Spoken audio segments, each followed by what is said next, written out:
মুসা আলাইহিস সালাম তার কওমকে নিয়ে হিজরত করবেন মিশর থেকে মাদায়েনের দিকে। যাওয়ার মাঝখানে সাগর, নদী পড়ে গেছে। আমাদের যে দেশে আমরা গাড়ি চড়ি না, যেখানে নদী আছে ব্রিজ দেওয়া আছে না, তো ওই সময় নদীর উপরে কোনো ব্রিজ দেওয়া নাই, সাগর পানিয়ে ভরা।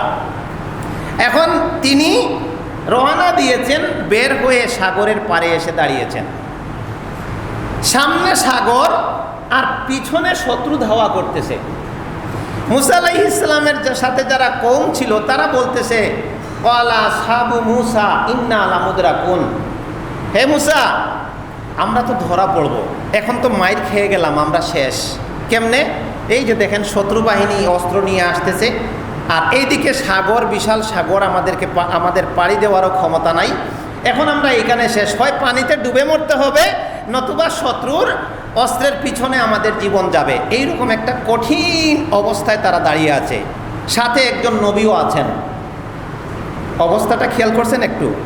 আমি তো সাদা মাপে এই জবান দিয়ে বলতে পারতেছি, কিন্তু ওই সময় যারা এই পরিস্থিতিতে ছিলেন, যে পিছন দিকে শত্রু আসতেছে বিশাল বাহিনী, আর সামনে বিশাল সাগর, দরিয়া, এমত অবস্থায় এই মুহূর্তে আমার কি অবস্থা আছে, আমার পায়ের অবস্থা কি, শরীর কাঁপার কথা, এই সময়ে তারা দাঁড়িয়ে আছে।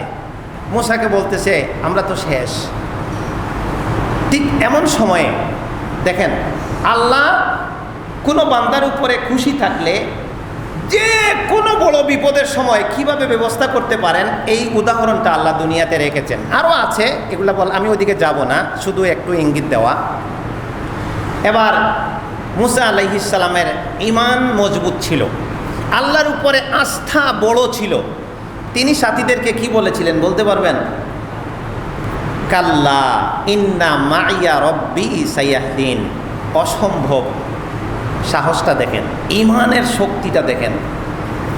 তিনি বলতেছেন আমি ভয় পাই না, শত্রু পিছনে থাকলেই কি আর সামনে সাগর থাকলেই কি, আমার সাথে আমার রব আছেন, অবশ্যই তিনি আমাকে ব্যবস্থা একটা করবেন। সুবহানাল্লাহ, আল্লাহ। অবস্থান দেখেন, ঈমানের অবস্থানটা কোথায়। সাথে সাথে আল্লাহ ব্যবস্থা শুরু করে দিলেন। আনিদ্রিব বিআসাকাল বাহরা, সাগরে লাঠি দিয়ে আঘাত করো। তারপরে সাগরের পানি দুই ভাগ হয়ে গেল। ফাকানা কুল্লু ফিরকিন কাত্তাউদিল আযীম। আল্লাহ বিবরণ দিচ্ছেন, দুই পাশে পানি এমন শক্তভাবে দাঁড়ায়া গেল, পানি তো মাঝখানে কিচ্ছু নাই, খালি জায়গা।